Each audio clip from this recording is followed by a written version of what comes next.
ರಕ್ತ ಚಂದ್ರಗ್ರಹಣದ ವಿಚಾರಕ್ಕೆ ಸಂಬಂಧಪಟ್ಟಂತೆ ಮಾಹಿತಿಯನ್ನು ಕೊಡ್ತಾ ಇದ್ವಿ. ಜೊತೆಗೆ ಈ ಬಾರಿಯ ಗ್ರಹಣವನ್ನು ವೀಕ್ಷಿಸೋದಕ್ಕೆ ಕೂಡ ಕೆಲವು ಕಡೆ ಈಗ ಬೆಂಗಳೂರಿನ ನೆಹರು ತಾರಾಲಯ ಸೇರಿದಂತೆ ಹಲವು ಕಡೆ ವ್ಯವಸ್ಥೆಗಳನ್ನು ಮಾಡಿಕೊಂಡಿದ್ದಾರೆ. ಜೊತೆಗೆ ಅವರು ಈ ಗ್ರಹಣ ಅಂದರೆ ಹೇಗಾಗುತ್ತೆ ಏನು ಎತ್ತ ಅದರ ಪ್ರಾತ್ಯಕ್ಷಿಕೆಯನ್ನು ಕೂಡ ಕೊಟ್ಟಿದ್ದಾರೆ.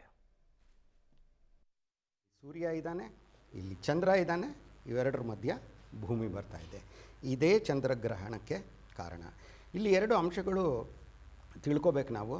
ಸೆಪ್ಟೆಂಬರ್ 7-8, 2025 ಪ್ರಾರಂಭ ನಡೀತಾ ಇರುವಂಥ ಈ ಗ್ರಹಣ ಏನಿದೆ ಇದು ಮೊದಲನೇದಾಗಿ ಇಡೀ ಭಾರತಾದ್ಯಂತ ಕಾಣಿಸುತ್ತೆ. ಮಧ್ಯ ಏಷ್ಯಾ ಭಾರತಾದ್ಯಂತ ಕಾಣಿಸುತ್ತೆ. ಕೆಲ ಮಟ್ಟಿಗೆ ಈನಲ್ಲೂ ಅಷ್ಟೇ ನೋಡಿ.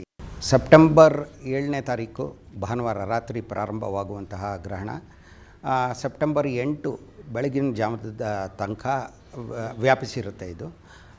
ಇದು ಇದರ ಪ್ರಾಮುಖ್ಯ ಏನಪ್ಪ ಅಂದರೆ ಇಡೀ ಭಾರತಾದ್ಯಂತ ಇದು ಗೋಚರಿಸ್ತಾ ಇದೆ.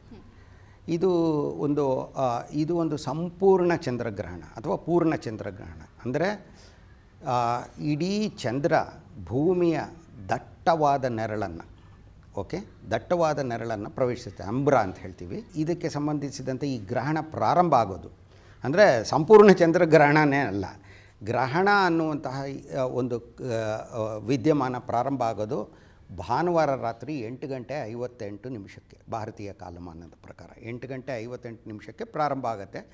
8:50 ಪ್ರಾರಂಭ ಆಗಿದ್ದು ನಮಗೆ ತಿಳಿಯೋದೇ ಇಲ್ಲ. ಯಾಕಂದರೆ ಅದು ಪೆನಂಬ್ರಲ್ ಎಕ್ಲಿಪ್ಸ್ ಅಂತ ಹೇಳ್ತೀವಿ. ಅದನ್ನು ಪ್ರಾರಂಭ ಆಗೋದು ಅಂದರೆ ಭೂಮಿಯ ದಟ್ಟವಾದ ನೆರಳು ಅಷ್ಟೊಂದು ದಟ್ಟವಾಗಿಲ್ಲದೆ ಇರೋ ವಿರಳವಾಗಿರುವಂತಹ ಒಂದು ನೆರಳಿರುತ್ತೆ. ಅದಕ್ಕೆ ಪೆನಂಬ್ರ ಅಂತ ಹೇಳ್ತೀವಿ. ಆ ಒಂದು ಭಾಗವನ್ನು ನೆರಳನ್ನು ಪ್ರವೇಶಿಸುತ್ತೆ ಚಂದ್ರ 8:58.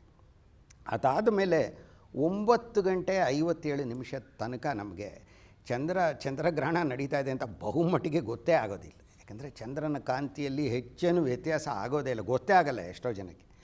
9:57 ಪ್ರಾರಂಭ ಆಗಿ ಸುಮಾರು 11 ಗಂಟೆ ತನಕ ಚಂದ್ರನ ಗೋಲ ಏನಿರುತ್ತೆ ಅದರ ಒಂದು ಪಾರ್ಶ್ವ ಕಪ್ಪಾಗ್ತಾ ಹೋಗುತ್ತೆ. ಅಂದರೆ ಭೂಮಿಯ ನೆರಳನ್ನು ಅದು ದಟ್ಟವಾದ ನೆರಳನ್ನು ಅಂಬ್ರನ ಪ್ರವೇಶಿಸ್ತಾ ಹೋಗುತ್ತೆ.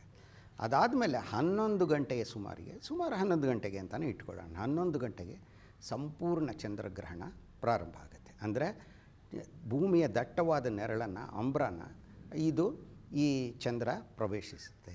ಆವಾಗ ಚಂದ್ರ ಸಂಪೂರ್ಣವಾಗಿ ಮರೆ ಆಗೋಗ್ತಾನೆ. ನಾನು ಮೊದಲೇ ಹೇಳಿದೆ, ಇದಕ್ಕೆ ಮೊದಲಿಗೆ ಚಂದ್ರನ ಬಿಂಬ ಏನಿರುತ್ತೆ ಅದು ಕಪ್ಪಾಗಿ ಹೋಗ್ತಾ ಹೋಗುತ್ತೆ. ಕಡೆಗೆ ಸಂಪೂರ್ಣ ಚಂದ್ರಗ್ರಹಣ ಪ್ರಾರಂಭ ಆದಾಗ ಹಾಗಾದರೆ ಪೂರ್ತಿ ಕಪ್ಪಗಾಗಿ ಹೋಗುತ್ತಾ? ಇಲ್ಲ.